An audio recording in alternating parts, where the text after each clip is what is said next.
Começamos com muita força por aqui. Chama para cá nosso queridíssimo advogado Felício Costa, que está na área. Assuntos ainda cabeludos, mas sob a ótica calma do direito, dá para falar sobre tudo, né, meu querido? Buenos dias. Bom dia, Rafael. Bom dia, espectador.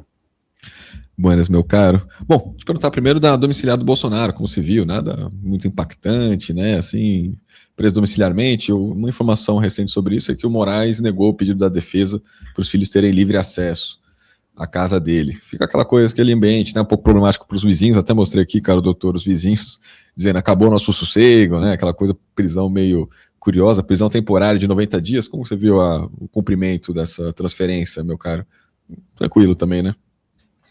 Uma questão de saúde que faz, então, voltar Bolsonaro à prisão domiciliar. É algo que, após o pedido da Procuradoria-Geral da República, era provável, sim, era uma prisão humanitária, então, nesse regime domiciliar, por uma condição de saúde. E aí, todos os demais pedidos, Rafael, serão decididos de acordo com essa ótica. Por uma questão de saúde, Bolsonaro está em casa. É favorável que ele fique recebendo visitas, novas pessoas podem trazer contaminação, etc. Alguém que está com alguma gripe, coisa do tipo, vai poder passar para ele que eventualmente está com uma imunidade baixa. Então, diversos pedidos vão tomar a ótica, então, desse mal de saúde para serem deferidos ou não. E é provável, então, que haja alguma restrição. Já vemos que existe a restrição dos 90 dias, não é que era o desejo do ministro Alexandre de Moraes, a princípio, alterar esse regime. Vemos que existe ali uma régua, até aqui vai, e provavelmente, Rafael, até lá haverá um novo pedido para renovação. Então, deve ser a cada 90 dias, se não retornar, então, Bolsonaro à prisão logo no final desses 90 dias, ou quem sabe até antes, uma eventual melhora de saúde pode levar, sim, Bolsonaro para outro regime. Então, sair da prisão domiciliar é uma questão que a saúde, então, é o que regula essa prisão domiciliar. Tranquilo. Aí teve uma decisão do Moraes de proibir, até falar em abater drones. Isso gerou certas críticas. Chegou a ver isso, caro doutor? Drones que tentam filmar o Bolsonaro de dentro, né? Olha, ponto 1, existe até licença para determinados drones, né? Enfim, determinados voos são realizados em locais públicos. Ponto 2, é natural em um estabelecimento onde está alguém preso, e daí vamos lá, presídios, existe essa perspectiva de que um drone que sobrevoe naturalmente deve ser, então, abatido, porque pode estar levando drogas, pode estar levando informação, pode estar levando o que for para dentro. É algo que já falamos aqui há algum tempo. A prisão domiciliar, quando então realizada lá atrás e agora retorna, é uma prisão domiciliar bastante sui generis, com gente dentro de casa, um monitoramento diário, com relatórios ao tribunal, ao Supremo Tribunal Federal. Então, é uma prisão domiciliar toda sui generis em razão de ser o ex-presidente Jair Bolsonaro o réu. Esse é o ponto, muito bom. Aí o Maurício pergunta aqui, eu confesso que eu não consegui confirmar o que ele fala, né? Isso aqui eu cheguei a ver gente acusando que o Eduardo Bolsonaro estava ali conversando com a Michelle e aparece o Jair na imagem. Eu precisaria confirmar esse 100%. Se aparece, enfim, mesmo terceiros mostrando descumprimento de medida, né, caro doutor? Isso sim, a pergunta, no caso a resposta é sim, né? O risco aqui, Rafael, é iminente de qualquer pisada na bola, sair o Jair Bolsonaro, então, do regime domiciliar. É uma questão que individualmente cada um pensa, nossa, eu não daria esse mole, eu não tentaria isso. Enfim, todos nós vivemos bastante ligados ao nosso celular no dia a dia, então somos contatados por meio dele, mensagens, diversas interações que realizamos. É uma coisa difícil deixar de eu usar o celular então na casa, mas já houve vezes então que a limitação era de não pode sequer entrar o celular na casa da pessoa, enfim, isso é bastante relevante e eventuais falhas no cumprimento então dessa prisão domiciliar, não tenha dúvida de que o ministro Alexandre de Moraes não terá tanta dó. É um benefício então dado ao preso, o réu, então já com decisão transitada em julgado, uma condenação de diversos anos, não é esperado que haja, então, regalias além daquelas necessárias, então, em relação à condição de saúde. Essa é a base, né? E sabe o que ele está dizendo agora? Que ele gravou um vídeo para o pai. O pai não pode usar rede social, mas eu pelo menos não tenho prova dele, o Jair com o celular na mão ou alguém mostrando para ele. Eles ficam ali na tangente, né, meu cara? Meio louco isso. Aí depois volta para Popudinha, pronto. Escândalo nacional. Mas, cara, é impressionante como eles descumprem cautelar, assim, né? Enfim. Vamos ver agora como fica isso. Tô aqui achando a declaração em si do Eduardo, mas é isso que ele alega, né? Enfim, o Nelson coloca provocação diária, vai ter, né? Afineta ali, chama o Moraes de ditador. Eu muito falo que o Moraes é censor, mas ele é xingado tudo quanto é canto. O Zé do Trovão xinga ele na Câmara todo dia, enfim, contra o Zé do Trovão não tem medidas. Mas, até olhando para o Supremo, não no Moraes em si, mas semana passada, né, cara, doutor, a gente teve aquela decisão importante em relação à CPMI, fiquei até meio surpreso, confesso que não estava acompanhando tantos bastidores assim, a gente conversou sobre isso. O André Mendonça argumentou, né, no sentido da minoria e tal, e os demais ministros entenderam que não, isso aqui é questão de início de CPI até o Supremo pode decidir, mas se vai prorrogar ou não, decisão do Congresso, atribui um pouco mais para o Congresso. Né? O que você achou do desfecho aqui com broncas do Gilmar Mendes, né? Não no Mendonça, mas broncas do Gilmar Mendes na CPMI, por conta de vazamento de informações, ele falou até que é crime. Houve uma reação nada expressiva da CPMI também, dizendo que o Gilmar Mendes tem que provar o que fez e tudo mais, o que falou. Tensões, né, cara, doutor? Mas como você viu o desfecho aqui do julgamento da semana passada? O primeiro ponto, Rafael, é a duração de investigações. Habitualmente existem prazos, existem então possibilidades de prorrogações, e o investigador que vai entender se ainda existe um objeto então a ser buscado. É comum que investigações durem o tempo necessário, não há uma régua determinante que daqui não passa, aqui tem que ter terminado.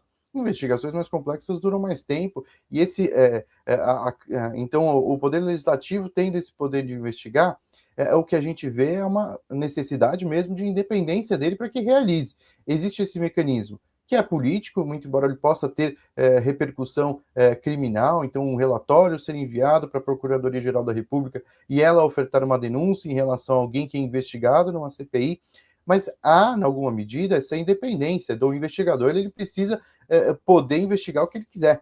Essa investigação, então, tem alguns limites, sim, o judiciário está ali para controlar abusos, mas a duração de investigação é algo que vemos aqui o Supremo Tribunal falando, que não se deve, então, meter o bedelho nesse ponto. A investigação seguir ali na Comissão Parlamentar de Inquérito, se é o desejo, então, do Legislativo encerrar ou não, é o desejo dele.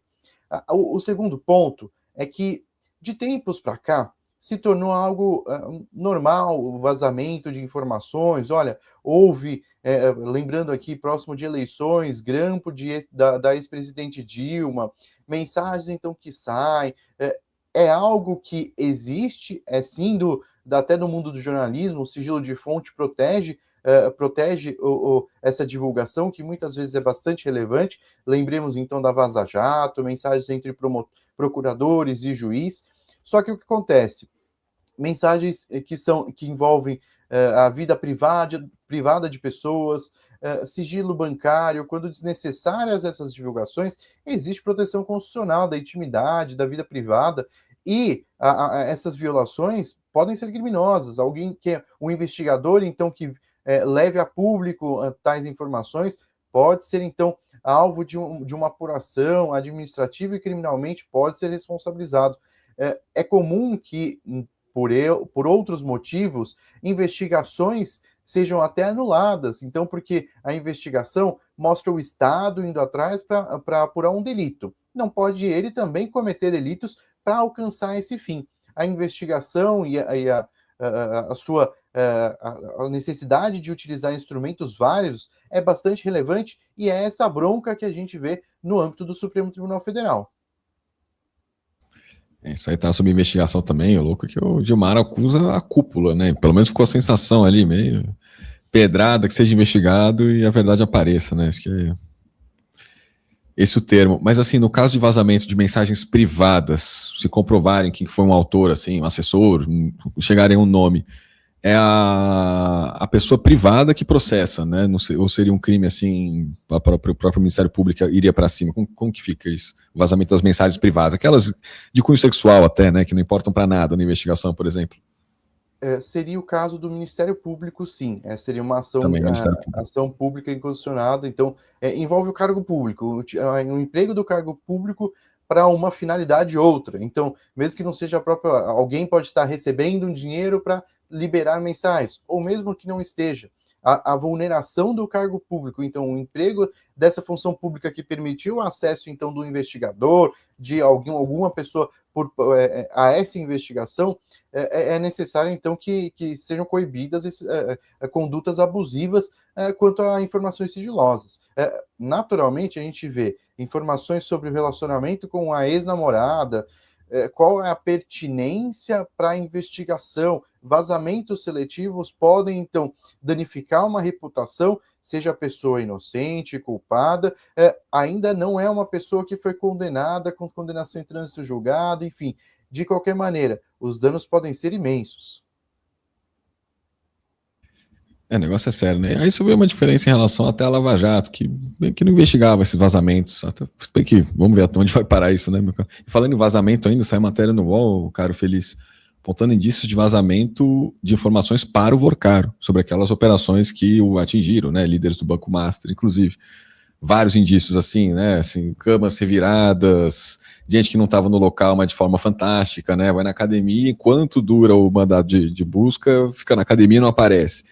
Né? Então, documentos obtidos pelo UOL mostram sinais de que em diferentes pontos os investigados sabiam com antecedência das operações. Camas abandonadas, apartamentos sendo esvaziados para mudanças, suspeito que vai para academia antes de ficar de dia e não volta enquanto a polícia está no local. Eles trazem ali toda uma linha, né, de diferentes alvos. Então, tipo, em Trancoso, na Bahia, né, chegaram na casa de Felipe Vorcaro, primo do Daniel Vorcaro. Encontraram o quarto do casal com porta aberta, ar-condicionado ligado e lençóis revirados, nas palavras do relatório da Polícia Federal, com a aparência de que as pessoas que ocupavam o imóvel teriam saído rapidamente. Uma babá com um bebê de 6 meses e outros familiares estavam lá, falaram que ele foi para academia. Suspeita de vazamento. O Vorcaro tinha a milícia privada dele, né, onde havia ali putz, não sei se era escrivão da PF, era, né, escrivão da PF aposentado, que tinha acesso a sistemas com informações sigilosas até mesmo, né, certamente tinha fontes lá dentro, aquela coisa toda sinistra, né, ele conseguia levantar informações com uma velocidade impressionante, e aí encaixa no contexto essa história até, né, meu... E são outros crimes aqui, meu caro? São, né, porque tem acesso à informação privilegiada também, né?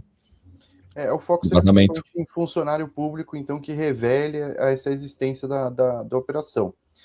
Rafael, tem alguma coisa que a gente tem que sopesar também nesses pontos, porque, por exemplo, Daniel Vorcaro já tinha sido alvo de uma prisão, quando então tentava embarcar no avião, já se sabia que ele tinha uma prisão anterior. Alguém muito rico pode ter, por exemplo, um dos pontos que é colocado na reportagem, é que Daniel Vorcaro já tinha um advogado presente na sua casa pela manhã para cumprimento de prisões. Até lembrando um pouquinho aqui de Lava Jato, era comum que às sextas-feiras fosse o dia então que se realizavam operações.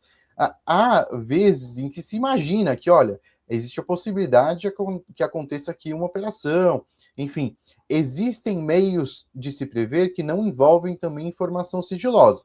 Até, por exemplo, a distribuição de um processo normalmente é sigiloso no âmbito, então, de tribunais, mas já houve vezes em que aparecia um número diferente na listagem de números, então, relacionados em processos, mesmo que seja um número sigiloso, poderia se cogitar que existe uma medida de busca e apreensão, de prisão em anexo, isso em sistemas, então, do tribunal é possível cogitar em algum momento.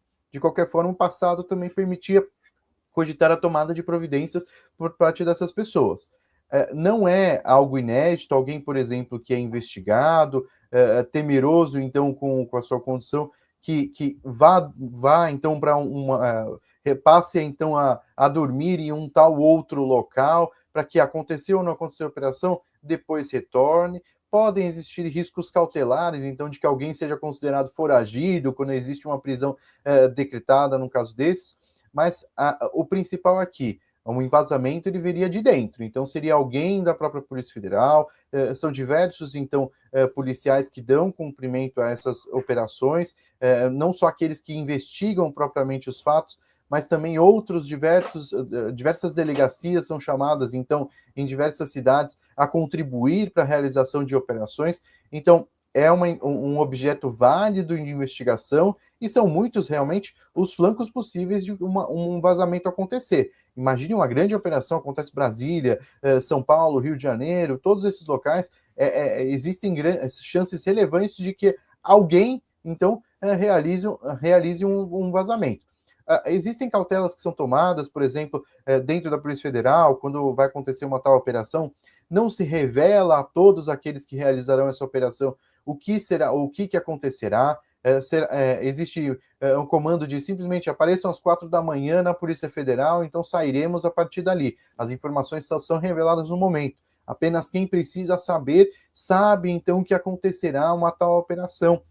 Existem cautelas, mas o risco não é possível que ele seja zerado, esse risco de vazamento.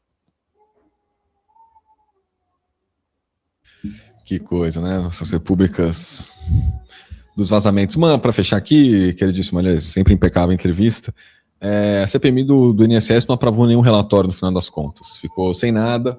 Deixa eu destacar meu site aqui.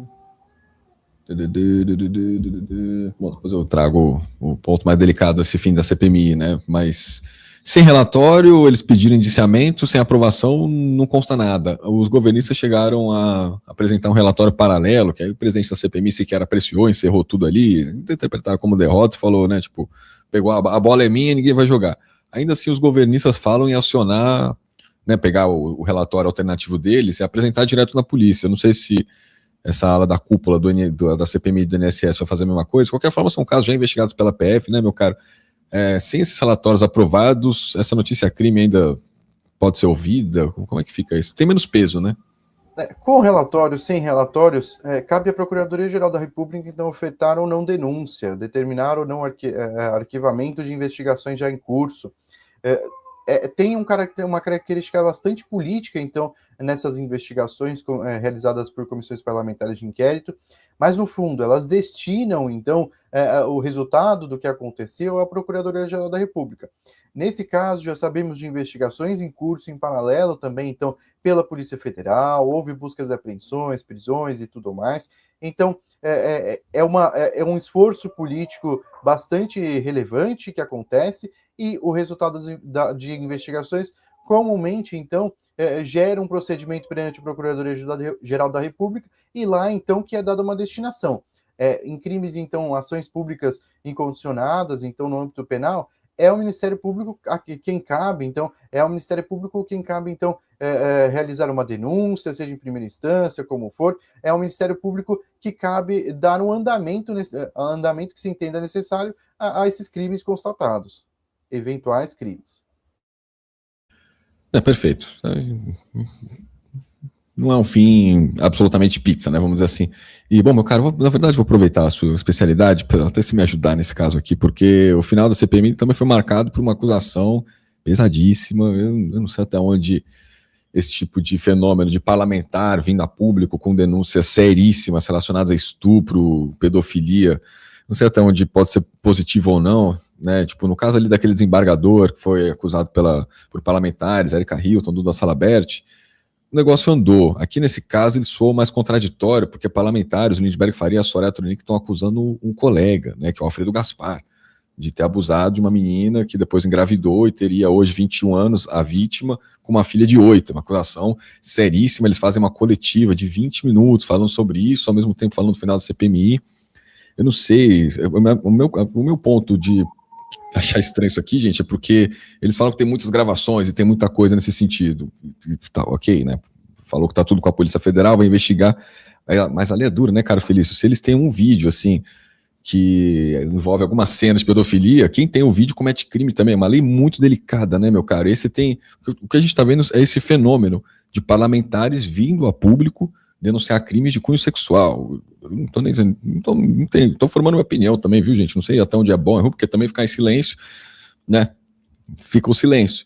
Ao mesmo tempo vira público. Como é que você vê essa situação toda aqui, meu cara? Acusações sérias, né? Agora a Soraya Tronic fala que o Alfredo Gaspar tem que apresentar um exame de DNA para eles cruzarem com a da menina de 21 anos. Ele se negou a fazer isso, tem até uma contra-informação, uma moça que se diz a filha em questão, uma bagunça, meu caro Felício. Em tese tá com a Polícia Federal, mas enfim, delicada a situação, né? No mínimo, para dizer o mínimo, assim.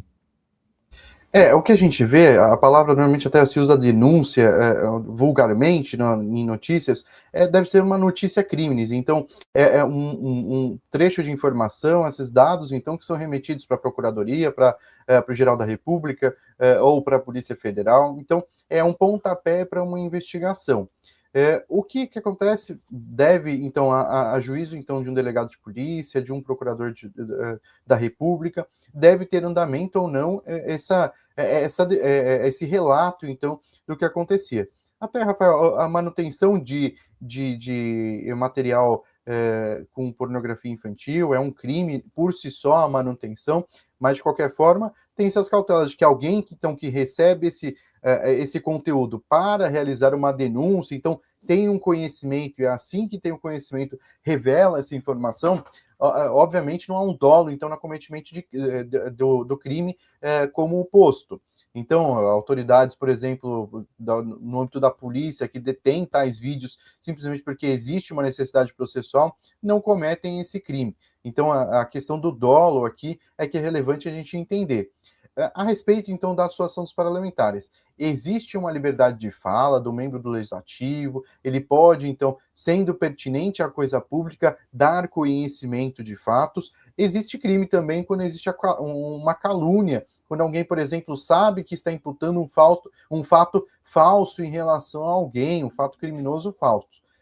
O que normalmente a gente vê é que parlamentares tendem a não ser processados criminalmente por declarações quando elas dizem respeito, então, ao seu fazer perante o legislativo. Então, denúncias de corrupção, denúncias de cometimento de crimes por parte, então, de órgãos públicos, de pessoas, então, pessoas públicas, não tendem a ter uma repercussão para aquele que é o denunciante. Excessos, sim, podem ser perseguidos, podem ter consequências jurídicas. É provável que exista uma apuração independente, seja no âmbito do Ministério Público, iniciada pelo Ministério Público ou já diretamente perante a Polícia Federal. Pode ser que, envolvendo pessoa com prerrogativa de foro, já haja atuação, então, do Supremo Tribunal Federal para investigação ocorrer ou não. De uns tempos para cá, na verdade, nem todas as investigações em relação a deputados seguem perante o Supremo Tribunal Federal.